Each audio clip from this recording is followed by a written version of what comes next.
Lamang and the Fire Giant. Long, long ago, there was no fire on earth. It was cold. The people needed fire to keep them warm.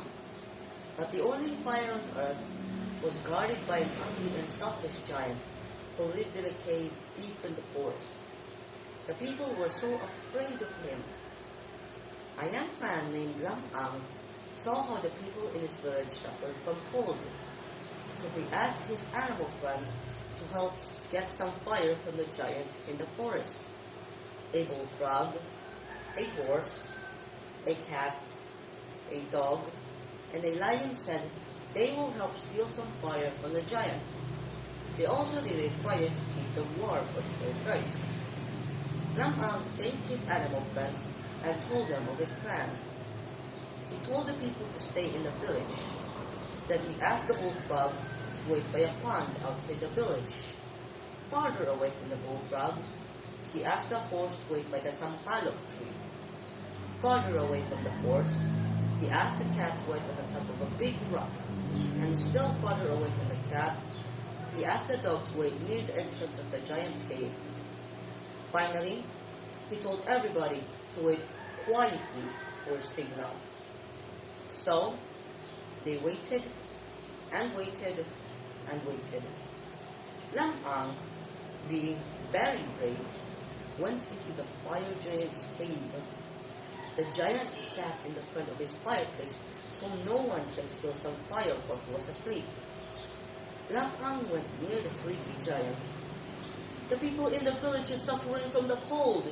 You must give them some of your fire, O fire giant.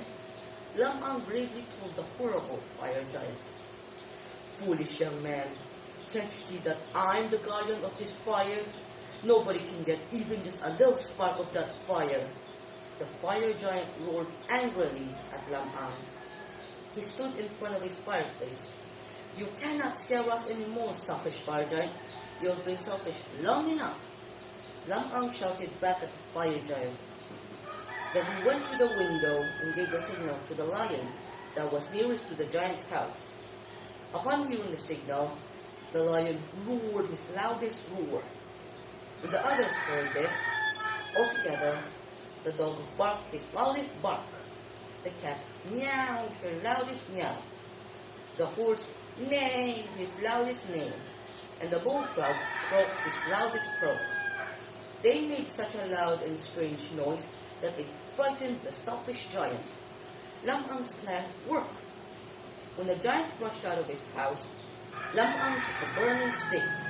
So he chased him, and giant soon saw Lamang running away with the burning stick.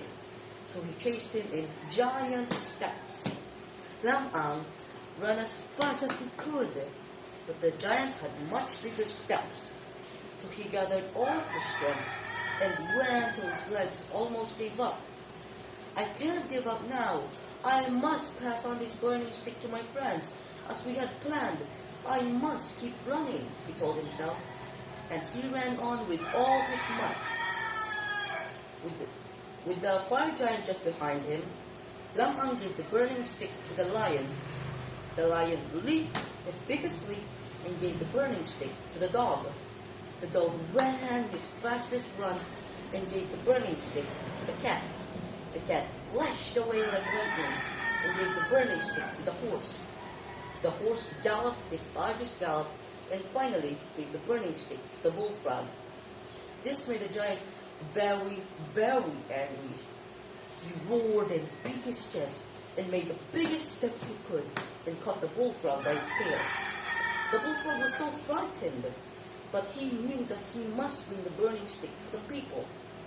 Whatever happens, I must pass this stick to the people, as we had planned, he told himself. So he stretched his body until his eyes bulged shut. He made the biggest leap he could and landed where the people were waiting. The bullfrog was very happy. Even if he lost his tail, he left it in the fire giant's hand.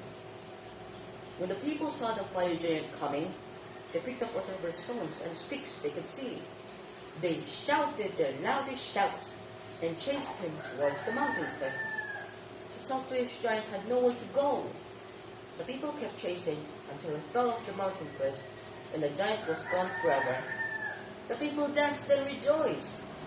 The giant's dead! The giant's dead! We have fire! We have fire! The people cheered. They carried Lam Ang and his animal friends on their shoulders and paraded them around the village. There was great rejoicing in the village that night. For the first time, they went out of their huts without shivering in the cold night. Now, they have fire to keep them warm. They thanked Lam Ang and his animal friends for bringing fire into the village. Since then, there was fire on earth for everybody to share. Thank you.